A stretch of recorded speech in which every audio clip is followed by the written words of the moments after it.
El día de hoy nos van a acompañar Carla, Dani y Mica, que son, algunos de ustedes ya las conocen, ellas son estudiantes de cuarto año de la carrera de biotecnología. Y bueno, hoy van a estar llevando adelante la actividad, ¿sí? No sé si ustedes pudieron ver la guía, yo voy a compartirles pantalla y mostrarles qué es lo que tocaría hacer hoy, y después ya las dejo a ellas, ¿sí? Acá están viendo mi pantalla. Sí, ahí te veo. Bien.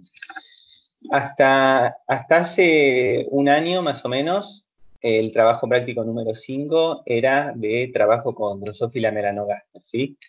Y el cuatrimestre pasado, o sea, el segundo cuatrimestre de 2019, se agregó una segunda parte, ¿sí? Lo que se busca es que este trabajo práctico vaya incorporando más modelos biológicos y sea el primer acercamiento que tengan ustedes al trabajo con manipulación de modelos biológicos animales, ¿sí?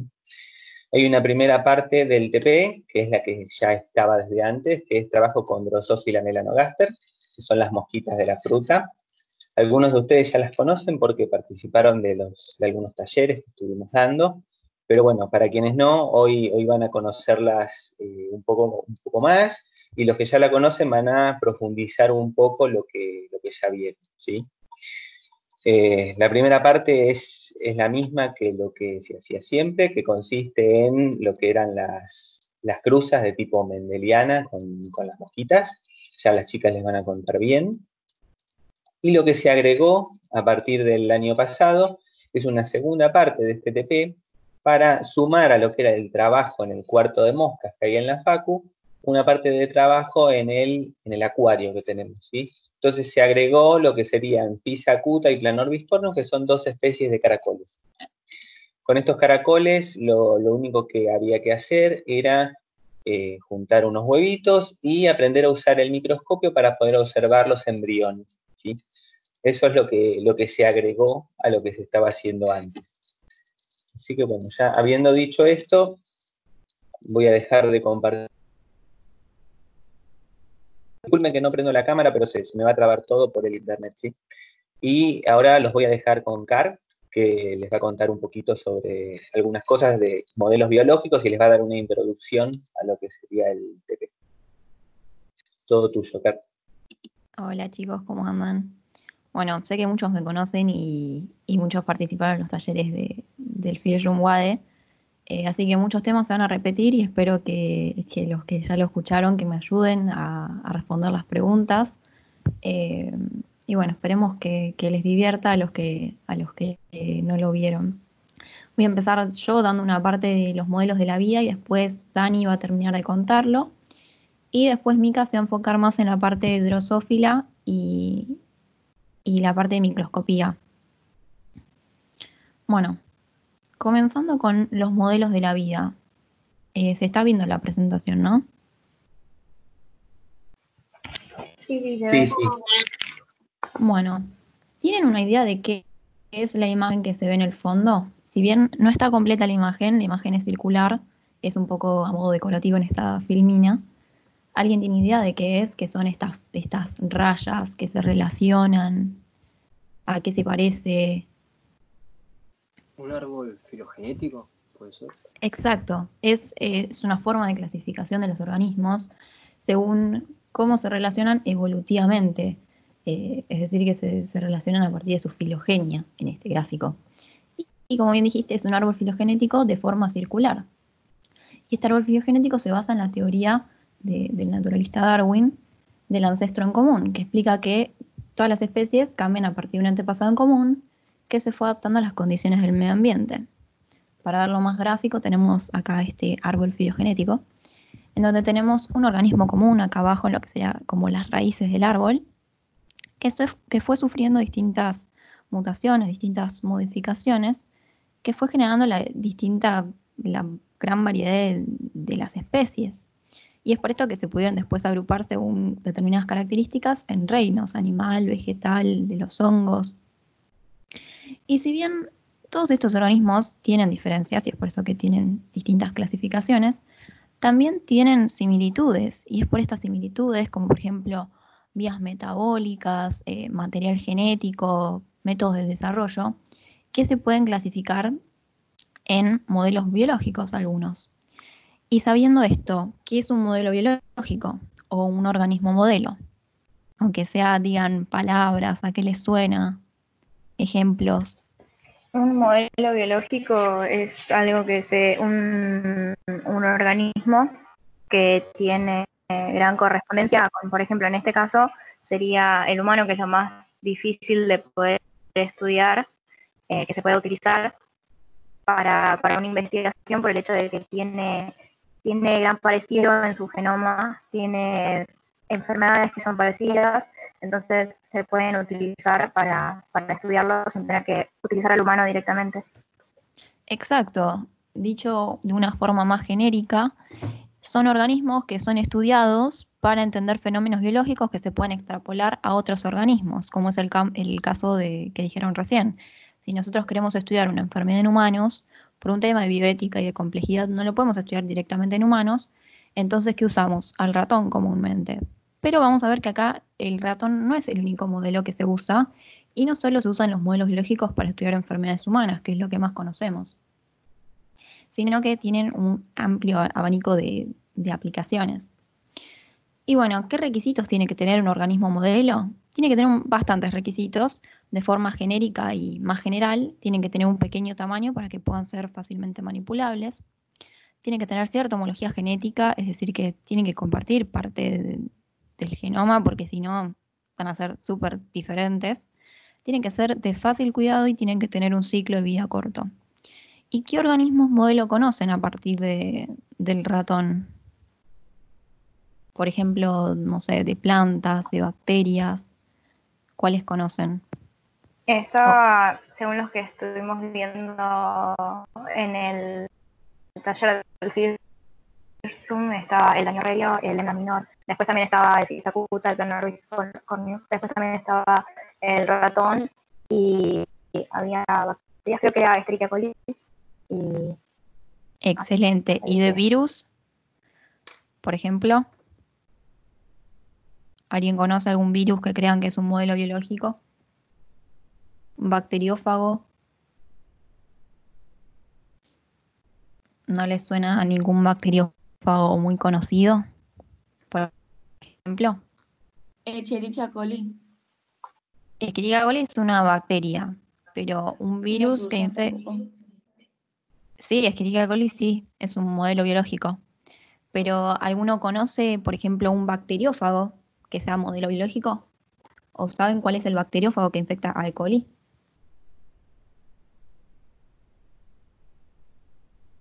Bueno, no importa, pasemos a presentarlo. Como bien dijeron, todos esos modelos biológicos que me mencionaron son modelos que voy a explicar y de hecho son muy utilizados en la ciencia. Voy a comenzar desde lo más chiquitito, que es un bacteriófago, en este caso el fago T4, que es un virus que infecta a E. coli, súper estudiado, dado que tiene una alta velocidad de copia del ADN y pone relativamente pocos errores, uno cada 300 copias. Y es por esto que es utilizado en un montón de estudios sobre cáncer, regulación génica, control de la proliferación celular. Después, como mencionaron, tenemos a Escherichia coli, la bacteria, también muy, muy, muy utilizado. Es un organismo que se conoce muy bien en la ciencia y de hecho permitió muchos de los conocimientos de la biología moderna que se tienen actualmente, como la transcripción del ARN, la replicación del ADN, regulación genética, recombinación genética en bacterias. Y de hecho, muchas formas de esta bacteria son modificadas para nuestro propio beneficio, para obtener, por ejemplo, proteínas específicas o para obtener rápidamente genes. Y es por esto que se dice que pueden actuar como unas mini fábricas. Yendo después a lo eucariota, tenemos a Saccharomyces cerevisiae, que es el primer eucariota que fue secuenciado. De hecho, su genoma se secuenció completamente en 1996 y es uno de los genomas que se conocen mejor en la actualidad. Y si nosotros pensamos en una levadura, pensamos que tal vez solo se usa para la pizza o para la cerveza o para cosas relacionadas con la fermentación. Pero la realidad es que tiene un amplio abanico de aplicaciones, como por ejemplo para la producción de enzimas y proteínas, o para la bioremediación, por ejemplo, para eliminar metales pesados del agua. Y de hecho en la agricultura también sirven como agentes de biocontrol. Después, con respecto a las plantas, tenemos Arabidopsis thaliana. Es una planta que se caracteriza por tener un pequeño genoma que está repartido en solo 5 cromosomas. Y este genoma fue secuenciado completamente en el año 2000 y se caracteriza por poder manipularse genéticamente de una manera muy fácil y rápida. Y es en esta especie que se estudian muchos procesos biológicos relacionados con otras plantas, por ejemplo, eh, no sé, síntesis lipídica, síntesis de la pared celular, eh, crecimiento radicular, sistemas de floración, etc. Después tenemos a C. elegans, un nematodo. Si nosotros vemos a un nematodo y nos comparamos con nosotros, somos completamente distintos, o por lo menos eso creemos a simple vista. Y la realidad es que este modelo biológico es de gran importancia en la ciencia, sobre todo para neurobiología, genética, toxicología, estudios sobre el cáncer, biología del desarrollo. Y esto es porque, si bien nosotros lo vemos y son muy diferentes, la realidad es que poseen muchos genes, vías y proteínas que son homólogas a las del ser humano. Y de hecho en ellos se descubrió lo que es la apoptosis o la muerte celular programada. Y algo que me sorprendió es que tiene un montón de beneficios como modelo biológico y tal vez no es tan conocido. Por ejemplo, que además de tener un tiempo de generación corto, son hermafroditas autofertilizantes. Y esto es súper importante porque pueden mantener mutaciones homocigotas sin necesidad de apareamiento. También se pueden estudiar fácilmente la función de sus genes a partir de ARN interferencia, por ejemplo. Son transparentes a lo largo de todo su ciclo de vida. Y algo interesante es que se pueden congelar. Nosotros, por ejemplo, un ratón o un pez no lo podemos congelar y después volver a usarlo. Y esto es re interesante para, por ejemplo, guardarlo por lapsos largos de tiempo y después poder seguir estudiándolo. Bueno, Drosophila melanogaster, que esto dejo que Mika después lo va a explicar con gran detalle, pero es uno de los modelos también que más se utilizan en la investigación. Luego Daño Herrerio, como mencionaron, que es el pez cebra más conocido, o zebrafish, que tiene muchas similitudes con el humano. De hecho, Dani después se los va a explicar y les va a contar por qué usaríamos en algunos casos zebrafish y no ratones, qué beneficio traería en la ciencia. Y por último, Mus musculus, que es el ratón que hablamos al principio, que se usa para modelar muchas enfermedades humanas por la similitud genética entre ambos mamíferos. De hecho, como vemos acá, tienen un gran porcentaje de similitud genética, siendo el 95%. Y bueno, también les quería comentar que en WODE tenemos 2 laboratorios de modelos biológicos, que no sé si todos llegaron a conocerlos, así que se los muestro. Uno de ellos es el Fish Room y otro es el Fly Room. En el Fly Room, como le dice el nombre, tenemos las moscas, a Drosophila melanogaster, justo acá, donde se ve como una heladerita, una estufa. Acá tenemos el microscopio, tenemos acá unas fotos de Drosophila que después Mika seguro les va a contar un poco más en detalle sobre este organismo. Y después acá tenemos el Fish Room, que si bien se llama Fish Room, no solo hay peces, sino que vamos a ver que tiene un montón de modelos biológicos. Tenemos moluscos, plantas acuáticas, peces. Y comenzando con las plantas acuáticas, tenemos a 2 modelos biológicos particularmente, a Lemna minor y Hemianthus micranthemoides. Comenzando con Lemna minor, es una plantita que si bien acá se ve muy grande, es realmente muy chiquitita, tiene unos pocos milímetros, tiene aproximadamente 3 hojitas, 2 o 3 hojitas, y están unidas a esta raíz que se ve acá. Y como es una planta flotante, se caracteriza por tener en sus hojitas un tejido de aerénquima que le permite esta flotación. Esta planta particularmente se caracteriza por reproducirse como las levaduras, vieron que se reproducen por gemación. De esta plantita sale un brote y crece una nueva plantita. Y Lemna minor lo que tiene es que se reproduce muy rápidamente y copa todo lo que sería la superficie del cuerpo de agua. Y a veces que esto no es beneficioso porque pensemos que si hay organismos fotosintéticos por debajo del agua, va a impedir el paso de la luz. Entonces, si bien tiene muchos beneficios, también hay veces que tiene desventajas. Después está el Mianthus micranthemoides, que a diferencia del Lemna minor, es una planta que está arraigada al sustrato, crece de forma verticalmente, es decir, que no se reproduce por gemación como el Lemna minor, crece de forma vertical y si nosotros la queremos que siga creciendo, nos conviene cortarla y volver a sembrar esto en el sustrato.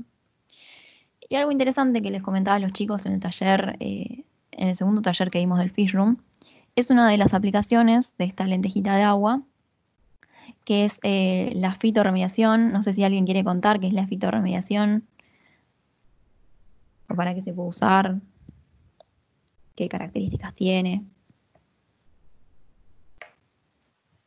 La fitorremediación era más que nada para la extracción de metales pesados.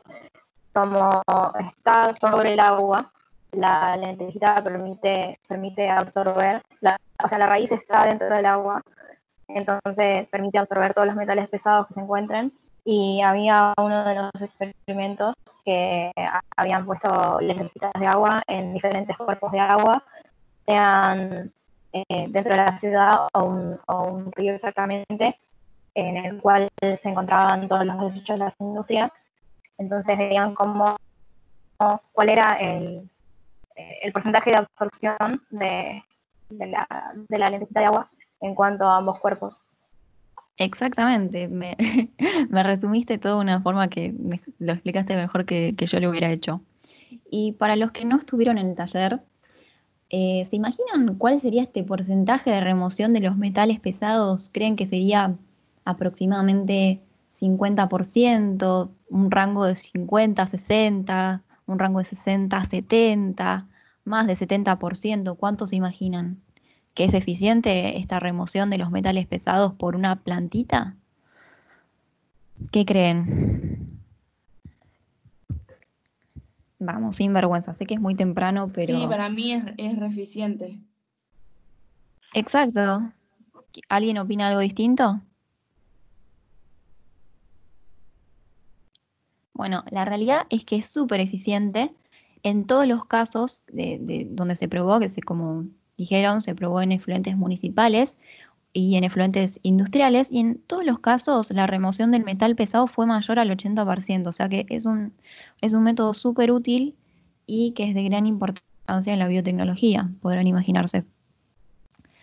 Bueno, después, esto va más al TP que tenían hoy, también tenemos moluscos, que los moluscos es uno de los grandes filos del reino animal, de hecho es el filo más grande de los invertebrados después de los artrópodos. Y si bien están todos adentro de los moluscos y tienen similitudes, hay muchas diferencias entre sí. Por ejemplo, dentro de los moluscos tenemos a los cefalópodos, y los cefalópodos son, por ejemplo, los pulpos, los calamares. Y si los comparamos, por ejemplo, con los moluscos gasterópodos, que son, por ejemplo, el caracol y la babosa, podemos ver que son completamente distintos. Mientras que uno es chiquitito y tiene un caparazón, el otro es mucho más grande, tiene tentáculos largos, tiene sangre azul, completamente distinto. Y nos vamos a centrar particularmente en los moluscos gasterópodos, y dentro de los moluscos gasterópodos, específicamente los caracoles. Viendo un poco la anatomía para entender algunas cosas que voy a explicar después, vemos que tienen un pie muscular, estos caracoles, que tiene una serie de pelos o de cilias que le van a permitir moverse. Después van a tener el caparazón que va a cubrir a toda la masa de las vísceras, un aparato de alimentación que se llama rádula, que tiene potentes músculos que permite sacar los dientes y actuar como un raspador. Y algo que llama la atención es que tienen órganos reproductores tanto femeninos como masculinos. Y esto en realidad depende del caracol. Yo les comentaba a los chicos que algunos pueden ser hermafroditas, es decir, que tienen ambos órganos, y hay otros que pueden ser unisexuales, es decir, que son o machos o hembras. Y este es el caso, por ejemplo, del caracol manzana, que también lo tenemos en el Fish Room. Y también lo que va a variar entre ellos va a ser la reproducción. Algunos pueden reproducirse de manera sexual, la mayoría, y otros de manera asexual, es decir, que pueden autofecundar sus huevos. Y esto es porque se cree que surgió evolutivamente porque tal vez era poco probable que un caracol se encuentre con una pareja. Entonces, para que no se extinga la especie, surgió esto de poder autofecundarse. Bueno, en el laboratorio, en el fish room, tenemos dos caracoles, dos modelos biológicos. Uno es Planor biscornius y otro es Pisa acuta, que como podemos ver, la gran diferencia es el caparazón. Planor bis, yo me acuerdo como plano, que el caparazón es más plano, es más redondeado y tiene como la espiral de forma horizontal, a diferencia de Pisa acuta, que lo tiene más de forma cónica. Bueno, ambos se caracterizan por tener un tamaño muy pequeño, son aproximadamente 2 centímetros a 3 centímetros en su estadio adulto y viven aproximadamente 3 años dependiendo de las condiciones del agua. Si el agua está a una temperatura más alta, su metabolismo se va a ver acelerado, entonces van a vivir menos. Y algo interesante es que si los ponemos en un acuario, tenemos que pensar que comen. Y si yo les digo que no comen las plantas, ¿qué es lo que creen que comen? Comen carroñ y el resto de las cosas, los desechos que van dejando el resto de los animales y de las plantas también. No tanto de las plantas, o sea, sí se comen las plantas, pero particularmente las partes que están en descomposición de la planta, porque los dientes que tienen estos caracoles no son capaces de degradar a la planta cuando está sana, pero sí cuando está en descomposición. Entonces va a generar un ambiente más lindo todavía de la planta, porque va a dejar solo las partes, entre comillas, lindas, y las feas se las va a comer. Además, también, como dijeron, se come todos los restos de comida que dejen, por ejemplo, los peces. Y también, lo más importante es que se comen las algas, y de hecho esa es la razón por la que nos interesaron mucho en nuestro acuario. Y se van a comer las algas que se van a formar en las paredes del acuario, y las algas también que se forman sobre las plantas. Eso es súper interesante. Bueno, y quería contarles un poco sobre la reproducción que ocurre con estos organismos. Si bien esta reproducción varía según los caracoles, hay reproducción externa e interna, me voy a centrar en la interna, que es la que ocurre en estos en específico, aunque también hay diferencias entre sí. Bueno, primero va a ocurrir un ritual de cortejo, que como los caracoles tienen un bajo sentido auditivo y visual también, se van a valer de lo que es el tacto y el olfato. Primero, en este ritual de cortejo van a empezar a frotar sus rádulas, que es su órgano de alimentación. Van a aumentar las secreciones y estas secreciones se van a liberar al ambiente y van a poder ser percibidas por el olfato, por la pareja caracol. Y también va a aumentar la alimentación, es decir, que si nosotros queremos regular que se reproduzcan más o menos, le vamos a tener que dar más o menos alimento. Luego, esto ocurre en algunos caracoles, no está comprobado si ocurre específicamente en estos, pero sí se comprobó que existen muchos, que es que liberan un arma de amor, y es literalmente un arma, no es una metáfora. Liberan lo que es una flecha de calcio, que de hecho es bastante grande en comparación al tamaño del caracol, que se cree que este arma, se cree no, hicieron estudios que realmente está cubierta por una mucosidad. En realidad esto no va a influir en si realmente queda preñada el caracol o no, porque no tiene esperma, solo está cubierta por este moco del caracol, que tiene hormonas que van a inferir en el éxito de la fecundación, pero más allá de eso no. Luego de que liberan este arma de amor, ocurre el depósito de los espermas, que van a permanecer en el tracto genital y después van a ser transportados a la cámara de fecundación. Después les quería mostrar un poco cómo es que verían esto en el TP, si lo podrían hacer de manera presencial. Así es que se ven los huevos de Pisa acuta, particularmente. Se ven en esta masa gelatinosa y adentro están los huevitos. Aproximadamente hay 15 a 20 huevitos. Y ustedes los iban a agarrar y los iban a ver al microscopio. Entonces acá tenemos un video de qué es específicamente lo que verían, más o menos. Acá vemos el huevo, se ve todavía todo el borde. Y adentro se ve cómo late el corazón, los movimientos que hay internamente al huevo. Y también acá podemos ver lo que podría ser un pie muscular y el caparazón, Y de hecho acá podemos ver que este caracol ya salió del huevo. Bueno, algo así es lo que verían ustedes en el microscopio. Con Planorbis corneus no tenemos video, pero tenemos esta imagen que se ve muy bien, que también se encuentra en una masa gelatinosa a simple vista. La forma de los huevos difiere un poquito con Pisacuta, pero también son muy parecidos. Y en el microscopio lo que vemos acá, por ejemplo, es que este caracol ya está súper desarrollado, podemos ver perfectamente la forma del caracol, el pie muscular. Y si lo comparamos con los huevos que están al costado, por ejemplo, este de acá, este está en unos estadios más tempranos del desarrollo y todavía le falta un poco más para eclosionar. Y bueno, dejo que Dani siga con la parte de los peces. Bueno, hola chicos, vamos a hablar ahora más de la parte de los peces del Fish Room y nos vamos a centrar en Daniel Radio, que sería el modelo biológico que tenemos, que bueno, nombre comercial que conocemos es Zebrafish. Y bueno, quería empezar esta parte de la charla con una pregunta, ¿no? Nosotros sabemos que es un modelo biológico y esto involucra que compartimos un montón de genes con él. Pero ¿por qué creen que usaríamos Zebrafish como modelo en vez de, no sé, el ratón o alguno de los otros modelos que nos contaba Carly recién? Digan cualquier cosa, lo primero que se les ocurra. Creo que habían dicho dentro del taller que se podía usar para neurociencia y también para procedimientos oncológicos. Bueno, sí, en parte sí, pero ¿se les ocurre alguna ventaja respecto a los otros modelos?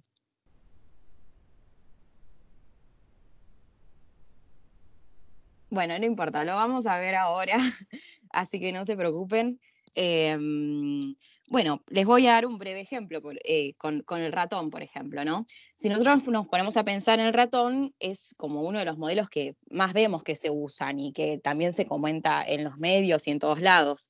Pero, por ejemplo, el ratón no tiene vesícula, entonces, ¿cómo hacemos para estudiar enfermedades asociadas a la vesícula? Bueno, en estos casos podemos usar, por ejemplo, Zebrafish porque sí tienen vesícula. Entonces, ¿qué más tenemos en común con Zebrafish que podemos utilizarlos como ventajas?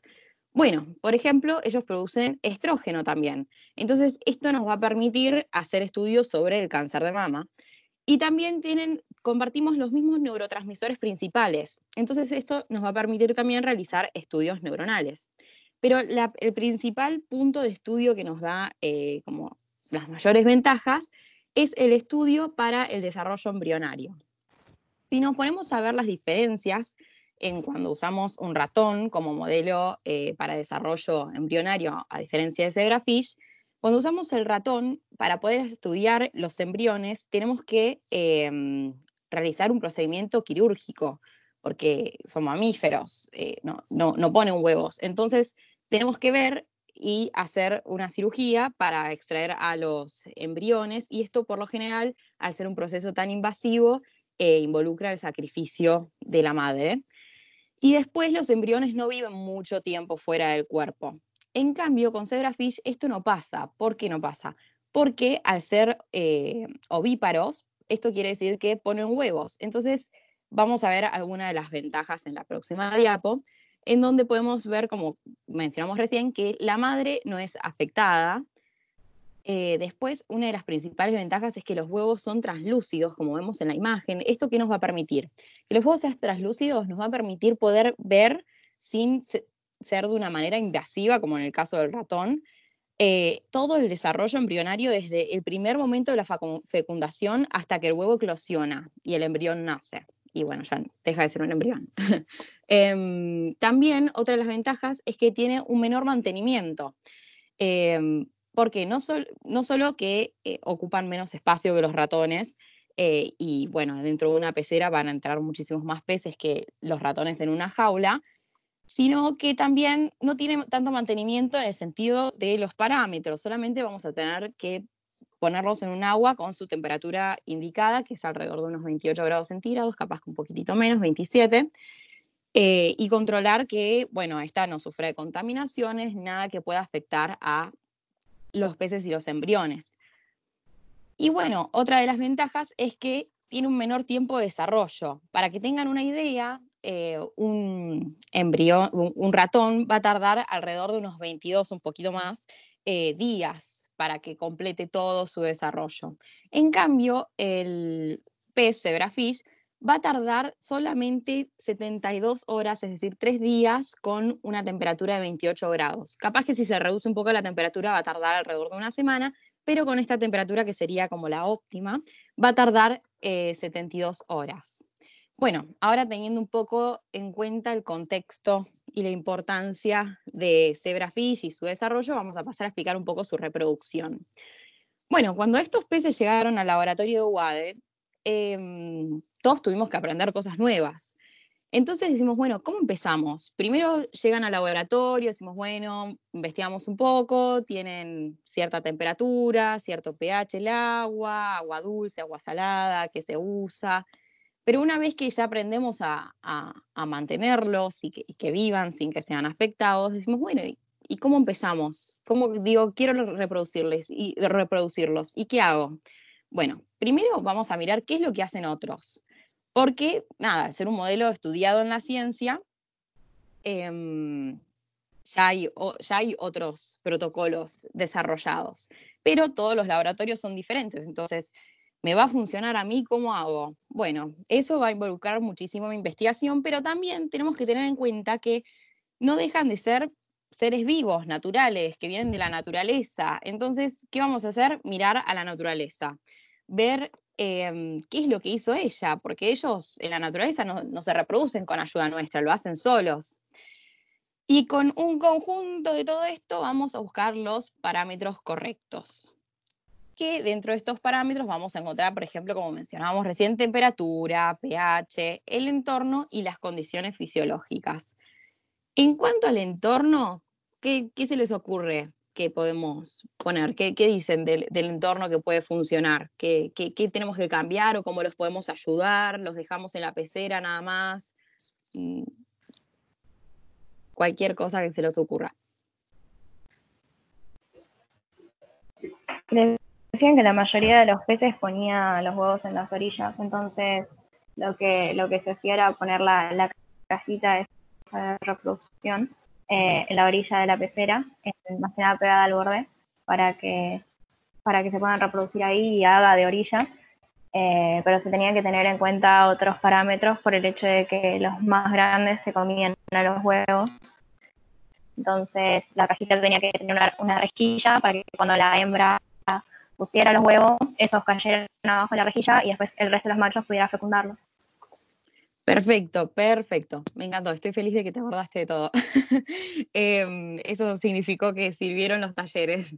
Bueno, entonces, como nos contaba recién su compañera, vamos a tener esta cajita que es una paridera, en donde vamos a tener una división en el medio para los peces, en donde dejamos durante toda la noche de un lado a una hembra y del otro lado a 2 o más machos, como para que, bueno, se conozcan un poco y después a la mañana, bien temprano, se hace bien temprano porque ellos se suelen reproducir a las primeras horas de luz, se divide, se los vuelve a juntar, se saca el plastiquito que se ve en el medio, Acá.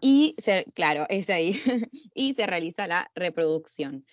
Y como nos contaba bien ella, los huevos tienen que estar protegidos una vez después de la reproducción. ¿Por qué? Porque en esta especie, y como pasan un montón más, se comen a las crías. Entonces, una vez que tenemos que se realiza la reproducción, estos van a caer por esta rejillita que se ve como una especie de doble fondo para que queden protegidos. Bueno, en la próxima diapo vamos a ver cómo es su reproducción en sí, que ahí se puede ver que la hembra libera a los óvulos. Se suele poner más machos que hembras porque para que la hembra libere a los óvulos, los machos medio como que la golpetean. Entonces, si ponemos más machos, hay más posibilidades de que libere a los óvulos y sean fecundados.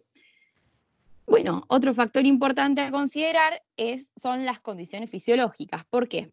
Porque tenemos que buscar una hembra que no haya ovulado en el último periodo de tiempo, porque si buscamos una hembra que ovuló el día anterior o durante esa semana, la vamos a poner a reproducir y no nos vamos a encontrar con nada. Entonces, tenemos que ver, cuando elegimos a la hembra, tenemos que ver que esté así como, bien como la imagen de la derecha, que está como hinchadita, con la panza bien hinchada, bueno, tenemos que ver que esté así, porque esto es un indicio de que está por ovular o sea, es raro ver una hembra así tan hinchada y que ya haya ovulado. Entonces, nos conviene seleccionar y prestar atención a estas condiciones fisiológicas y bueno, obvio que también ver la diferencia entre macho y hembra y no confundirnos y poner todos machos, que nos habrá pasado alguna vez mientras estábamos aprendiendo todavía, así que es importante también aclarar.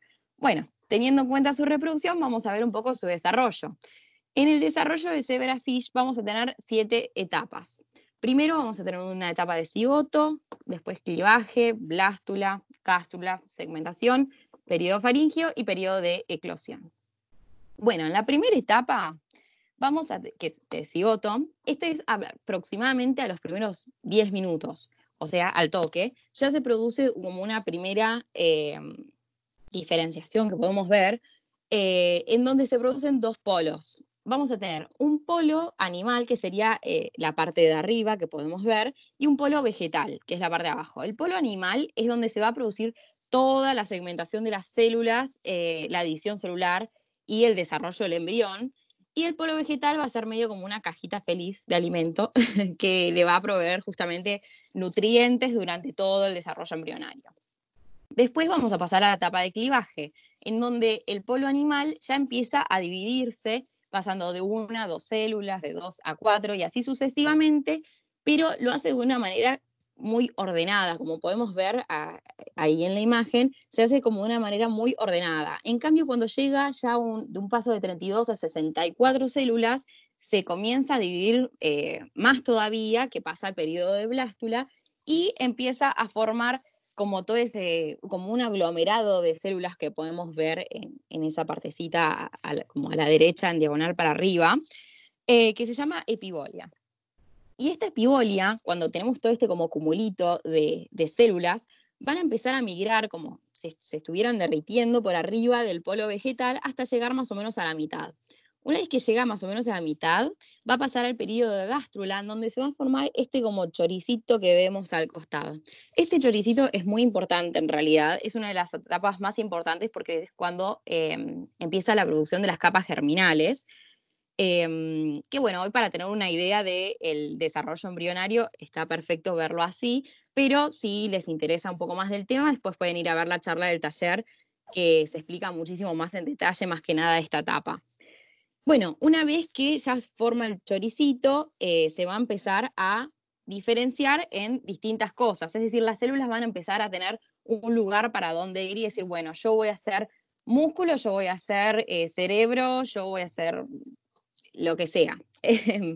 Y va a pasar a la etapa de segmentación, en donde ya podemos ver que reconocemos en la parte izquierda, un poquito más abajo, que tenemos la cabeza, y del otro lado de la derecha ya tenemos la cola, ya comienza a tomar una forma. En esta etapa se empieza a desarrollar el sistema nervioso, entonces al finalizar esta etapa vemos algunos movimientos, y también podemos ver que esa bolita que se ve es el polo vegetal. Y decimos, uy, che, se achicó un montón. Bueno, el polo vegetal se achicó un montón porque se fueron consumiendo los nutrientes. Al consumirse los nutrientes, este se fue achicando, achicando, achicando y va quedando así, cada vez más chiquito. Bueno, una vez finalizada la segmentación, pasamos al periodo faríngeo, en donde ya podemos ver, como se ve en la imagen, que ya tenemos un pececito casi listo como para nacer. Ya en esta etapa, como las estructuras básicas ya van a haber terminado su desarrollo casi, y comienza la pigmentación, empezando por la cabeza, los ojos y siguiendo por todo el cuerpo. Y bueno, una vez que termina el periodo faríngeo, ya vamos a tener el periodo de eclosión, en donde ya el embrión nace y pasa a llamarse alevín.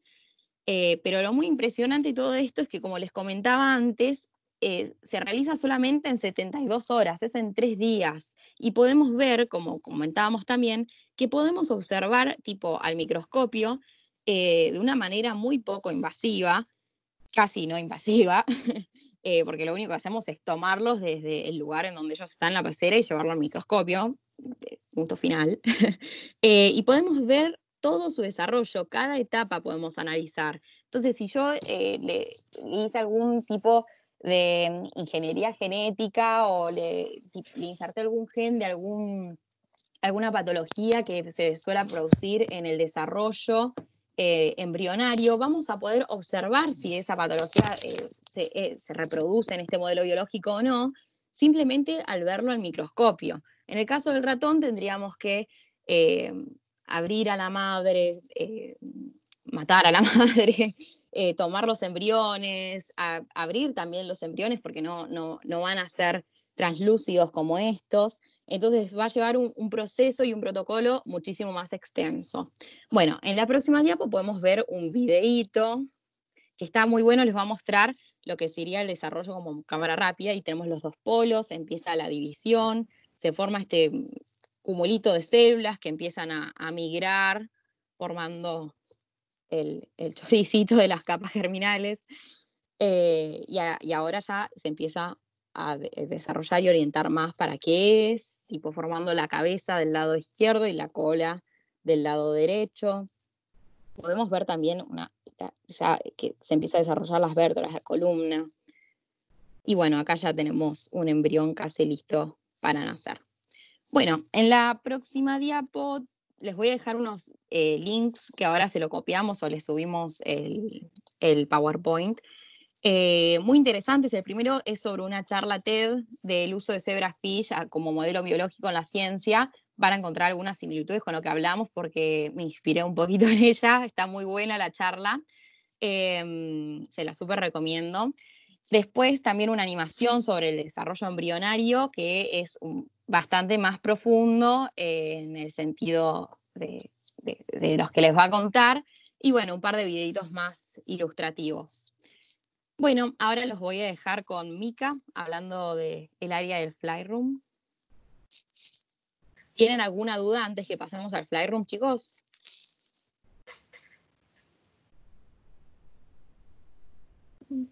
Bueno, lo tomo como un no. Cualquier cosa nos pueden escribir. Chicos, hago una aclaración antes de que empiece a hablar Mika. Antes que nada les quería decir que no es que se nos ocurrió a nosotros hablar sobre más modelos de los que figuraban en la guía, ni mucho menos. La idea era que si estábamos en WADE íbamos también a trabajar con más modelos, porque sepan que es algo fundamental encariñarse con algunos modelos biológicos a lo largo de su carrera, ya que no solo los van a usar a nivel académico mientras estudian, sino que posiblemente el día de mañana, cuando ustedes se reciban, no menos de la mitad de ustedes van a trabajar con algún modelo biológico. Algunos trabajarán con modelos animales, otros usarán bacterias, otros plantas, el modelo que sea, pero es fundamental que ustedes aprendan ciertas características y cosas relacionadas con esto, porque van a ser herramientas que ustedes van a utilizar el día de mañana, ¿sí? Quería aclarar esto para que por ahí no se piensen que nos fuimos por las ramas tratando de agregar cosas en este TP, sino que es todo fundamental para su formación académica, ¿sí? Así que no quería dejar de mencionar esto antes de que Mika empiece con el último modelo de todos.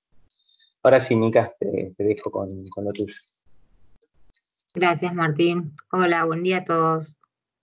Ahí les comparto pantalla. ¿Sí me puede confirmar que se ve? Sí, se ve. Listo. Bueno, como ustedes saben, este es el TP6 de IBMC. Y yo les voy a contar un poquito de lo que ustedes hubiesen hecho en el lab y algunas generalidades del modelo de Drosophila melanogaster. Bueno, acá es un poquito el resumen de los contenidos que yo armé para ustedes. Primero les voy a contar las generalidades de Drosophila, luego les voy a contar la actividad que hubiesen hecho en el laboratorio con Drosophila melanogaster, luego les voy a contar cómo funciona a grandes rasgos un microscopio óptico y otros tipos de microscopía, y luego les voy a mostrar cómo se verían las larvas que tenemos en el lab que expresan GFP. Y bueno, les voy a hacer una breve reseña de lo que es GFP, los usos que tiene. Nada, espero que les guste. Bueno, empezando con un poquito de humor, ustedes ahora estarán así, que digamos, creen que Drosophila melanogaster está en todos lados, no entienden por qué. Bueno, la idea es que el Woody biotecnológico esté así, porque realmente Este es un modelo muy amplio y es muy interesante. Hubo premios Nobel que trabajaron con este modelo. La mosca a la fruta, la verdad que no se queda atrás como modelo biológico y la verdad que está muy, muy bueno. Bueno, empezando con algunas características generales. Genéticamente es 2n igual a 8. 2n igual a 8, o sea, si se acuerdan, ustedes lo vieron, significa que es diploide y que tiene 4 cromosomas. Bueno, como tamaño, tiene de 2 a 4 milímetros, pesa 1 miligramo y su temperatura de vida es de 12 a 35 grados. Bueno, teniendo un ciclo de vida corta y mucha reproducción, obviamente, como les contaron las chicas, ¿para qué servirá esto a partir de lo que les contaron las chicas? Pueden abrir el micrófono sin problema, ¿eh?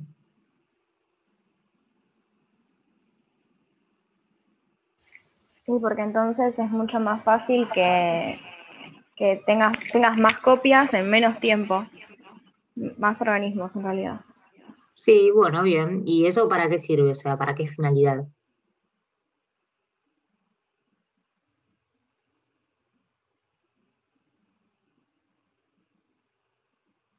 Bueno, para lo que podría servir esto es para usarla como modelo biológico, como las chicas les vienen contando, como yo les estoy contando ahora. Está muy bueno tener en cuenta estas características a la hora de elegir un modelo biológico. Bueno, empezando con un poquito de los estadios del desarrollo, tenemos 4 estadios principales que son el embrión, la larva, la pupa y el adulto. Ustedes van a trabajar con todos estos, pero particularmente con 2. El ciclo de vida, bueno, empezamos con el embrión, tenemos 3 estadios de larva, tenemos una prepupa, una pupa y luego pasa a ser adulto. Bueno, ustedes obviamente van a trabajar con 2 adultos porque van a elegir 2 fenotipos que a ustedes les gusten, los van a cruzar y van a ver los resultados de esa cruza. Y por otro lado, ustedes van a trabajar con el estadio de larva para observarlas con FFP. Continuando un poquito, ay, perdón, se me pasó solo. ¿Cuánto creen que durará este ciclo de vida?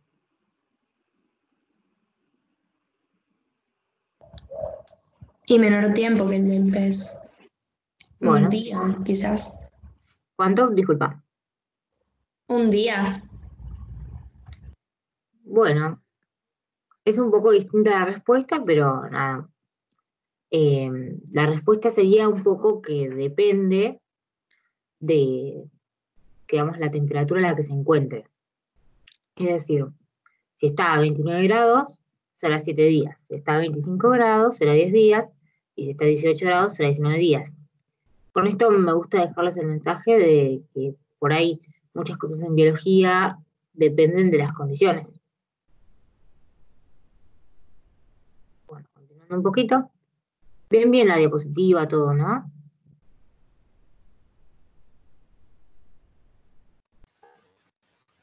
Sí, sí. Sí, se ve bien. Hola. Ah, perfecto, perfecto. No, como arriba me aparecía presenting, les pregunté por eso. Bueno, para empezar, ustedes en STP tienen que elegir una mosquita macho y una hembra. Entonces, tienen que tener en cuenta que ellas tienen dimorfismo sexual. Esto significa que podemos diferenciar por sus condiciones físicas un sexo del otro. Tenemos los machos que tienen un menor tamaño, un abdomen más redondeado, como lo vemos acá en la foto, y las hembras tienen un mayor tamaño y un abdomen más puntiagudo. Las hembras, por otro lado, tienen una pigmentación de abdomen más clara, mientras los machos tienen como más oscura, y las hembras tienen 7 segmentos abdominales, mientras los machos tienen 5.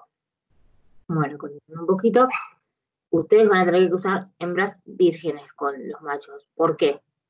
Porque Drosophila melanogaster es una especie que puede conservar los gametos masculinos a lo largo de su vida reproductiva, entonces no estaríamos seguras de cómo fue la cruza, entonces la idea es que usemos hembras vírgenes. La idea es identificarlas en un estadio temprano de su desarrollo mediante el meconio, que esto habla de que todavía no empezaron su vida reproductiva, ya que están en un estadio temprano de desarrollo, están en sus primeras horas de vida, entonces se las separa y luego cuando hacemos las cruzas estamos seguros de lo que estamos cruzando. Bueno, ustedes tienen varios fenotipos disponibles en la naturaleza en general, que, bueno, varían desde los ojos, su color, hasta su tamaño, las alas, el color de la pupa, eh, por ejemplo, el color de los segmentos abdominales. Tenemos muchas variaciones fenotípicas en lo que son las moscas.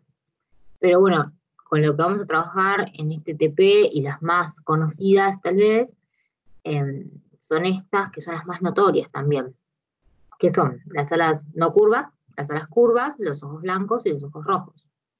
¿Alguien me quiere contar lo que es un fenotipo?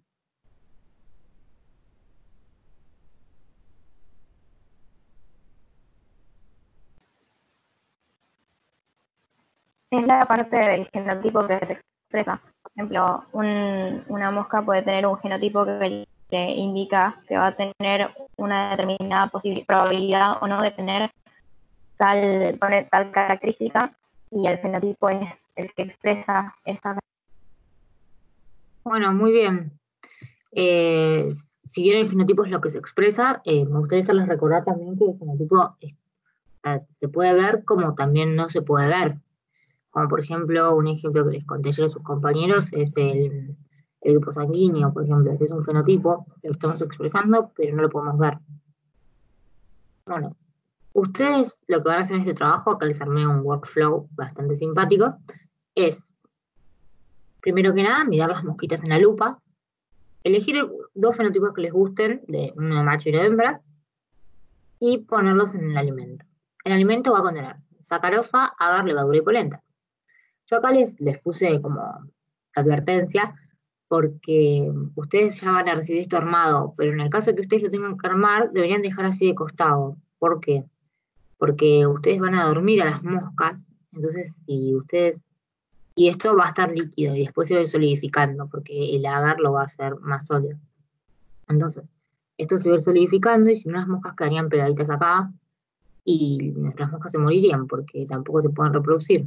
Entonces no nos sirve a nosotros en nuestro experimento que queden pegadas acá. Entonces la idea es que lo dejemos de costadito hasta que se seque esto y así las moscas pueden alimentarse de esto y seguir viviendo. Bueno, esto es un poco lo que ustedes hubiesen hecho hoy. Acá está el sistema de dióxido de carbono, donde ustedes dormirían a las moscas y las lupas para ver a las moscas. Esta, de hecho, es en el fly room de la facu. Bueno, así se verían las mosquitas en lo que es la lupa, y esta fachada tendrían los tubitos con el alimento más las mosquitas al final del experimento, ya que, o sea, acá ustedes ya las reprodujeron, entonces ya tenemos bastantes mosquitas, pero en un principio ustedes van a poner 2 mosquitas de los fenotipos que elijan. Bueno, siendo un poquito más un poquito de la historia, el trasfondo de todo esto, una persona muy importante que trabajó con la Drosophila melanogaster, que fue Morgan. Bueno, él se fundamentó más que nada en dos corrientes de pensamiento, por así decirlo, que bueno, empezó con la genética mendeliana, que plantea los caracteres hereditarios, todo lo que ustedes vieron con Fede, y la teoría cromosómica de Saran y Bovary. Bueno, me gusta contar lo de Saran y Bovary porque son dos personas que no trabajaban juntas. De hecho, ellos trabajaban con 2 modelos biológicos distintos. Saran trabajaba con saltamontes y Bovary trabajaba con erizos de mar. Pero lo que ellos determinaron en sí es que estos caracteres hereditarios que contaba Mendel se expresaban o se daba su herencia mediante los cromosomas. Y bueno, Morgan empezó a trabajar con las mosquitas de la fruta, empezó a cruzarlas, y lo que él buscaba era un mutante. Bueno, ya acá les spoileo que recibió el premio Nobel de Medicina. Bueno, ¿por qué? Haciendo un stop para recordamos que las femeninas tienen XX y los masculinos tienen XY. Bueno, luego de años de investigación, como ya les contaba, él encontró su mosca mutante, la que tanto buscaba, que fue un macho de ojos blancos. Bueno, pero acá hay algo que a él le llamó la atención y que gracias a eso él como fue tan reconocido. ¿Por qué? Porque Cuando cruzó una mosca hembra de ojos rojos y una macho de ojos blancos, obtuvo en su primera generación todas moscas de ojos rojos. Entonces dijo, no, pará, no puede ser, porque si tienen las moscas, si tengo las moscas de ojos rojos, de ojos blancos, ¿cómo puede ser que salieron todas de ojos rojos? Hizo una segunda cruza y ahí sí obtuvo los machos de ojos blancos. ¿Por qué? ¿Qué pasó acá? Bueno, si vamos un poquito a los cuadros de Punnett y pensamos un poco en los experimentos de Morgan, lo que pasó fue que él cruzó una hembra homocigota con el gen de los ojos rojos con un macho con el gen de los ojos blancos. Recuerden que Morgan asoció este tipo de caracteres hereditarios a los cromosomas. Entonces, acá lo que pasó en una primera instancia es que, bueno, primero que nada tenemos que tener en cuenta que los ojos rojos fueron dominantes sobre los ojos blancos. En segunda instancia, tenemos que ver que las hembras que recibieron el cromosoma X con el gen de los ojos blancos también tenían el gen de los ojos rojos. Entonces, al ser dominante, en ningún momento iban a expresar los ojos blancos. Lo mismo pasa con los machos. Estos recibieron el cromosoma Y y el X de su madre. Entonces, en ningún momento iban a expresar los ojos blancos. Es más, el X que ellos reciben tiene siempre el rojo. Pero, ahora bien, en la segunda generación, ¿qué pasó? Acá generamos las hembras heterocigotas. Entonces, si cruzamos una hembra heterocigota con un macho de ojos blancos, ahí sí vamos a obtener el macho de ojos blancos. ¿Por qué? Porque este ya puede recibir el cromosoma X de su madre con el gen de los ojos blancos. Entonces, ahí sí podría llegar a expresar los ojos blancos. Me gustaría preguntarles, en base a lo que ustedes aprendieron, ¿cuál es la proporción obtenida en este cuadrito de Punnett? Del 25%. Bueno, sí, muy bien. Sí, es del 25%. Saliendo un poquito de lo que son las mosquitas y los experimentos de Morgan, yo les voy a contar un poquito de microscopía, que es un poco de lo que hubiesen estado haciendo hoy, para introducirlos. Estos son los 3 elementos ópticos que hubiesen estado usando hoy. Primero que nada, bueno, empezarían con la lupa para observar las mosquitas, el microscopio óptico para los huevitos de caracol, y la microscopía de fluorescencia para ver las moscas con GFP, que después les voy a contar qué es el GFP, cómo funciona este microscopio, qué es un fluoróforo. Bueno, yo armé un pequeño video para ustedes, espero que les guste. Hola a todos, yo soy Micaela Perrato, y hoy les voy a hablar sobre el microscopio Sí, se escucha. óptico Sí, se escucha. y sus características. Acá pueden ver una foto de la primera vez que usaron la facu, y ustedes hoy habrían hecho lo mismo para observar los huevos de caracol. Ustedes se preguntarán, ¿para qué sirve el microscopio óptico? El microscopio óptico es una herramienta que nos permite verlo con nuestra visión no, como por ejemplo tejidos, células y bacterias. Ustedes profundizarán los conocimientos de observación de tejidos en la materia de biología y fisiología molecular. Por otro lado, el microscopio óptico no nos permite ver cosas como el ADN o los virus por su pequeño tamaño. Conocer las partes del microscopio es fundamental para su uso correcto. En primer lugar, el tornillo macrométrico nos permite ajustar la posición vertical de la muestra respecto al objetivo de forma rápida. Se utiliza para obtener un primer enfoque que es ajustado posteriormente mediante el tornillo micrométrico. El ocular es el elemento óptico que proporciona la segunda etapa de ampliación de la imagen. El ocular amplía la imagen que ha sido previamente aumentada mediante el objetivo. El objetivo, por su parte, es un conjunto de lentes que se encuentran más cerca de la muestra y que producen una primera etapa de aumento. También por aquí tenemos la iluminación y la columna. El tubo es una pieza estructural unida al brazo del microscopio que conecta al ocular con los objetivos. Es un elemento esencial para mantener una correcta alineación de los elementos ópticos. Por su parte, el tornillo micrométrico se utiliza para conseguir un enfoque más preciso de la muestra. Mediante este tornillo se ajusta de forma lenta y con gran precisión el desplazamiento vertical de la platina. El diafragma es una pieza que nos permite regular la cantidad de luz incidente en la muestra. Y el revólver es una pieza giratoria donde se montan los objetivos. Cada objetivo proporciona un aumento distinto. El revólver permite seleccionar el más adecuado para cada aplicación. Finalmente, la escuadra de pinza portapreparaciones garantizan que no se mueva nuestra muestra a menos que lo decidamos mediante los mandos de la escuadra y la pinza portapreparaciones. Bueno, eso es un poquito de lo que yo armé para ustedes. Nada, más que nada les quiero destacar, que les va a servir para materias próximas, lo del tornillo macrométrico y micrométrico, donde ustedes tienen que saber que el tornillo macrométrico les va a dar un enfoque, digamos, general, donde ustedes, cuando más o menos vean bien la muestra, ahí tienen que terminar de ajustar con el tornillo micrométrico. La luz la pueden ajustar por el diafragma y los mandos de desplazamiento de platina, ustedes van a poder mover la muestra para los costados y para adelante y atrás. Eso es más que nada lo más importante que ustedes tienen que saber. Bueno, yo acá les quería dejar una herramienta que por ahí les sirve, por ahí les gusta. Es un simulador de un microscopio, les dejo el link en las diapos.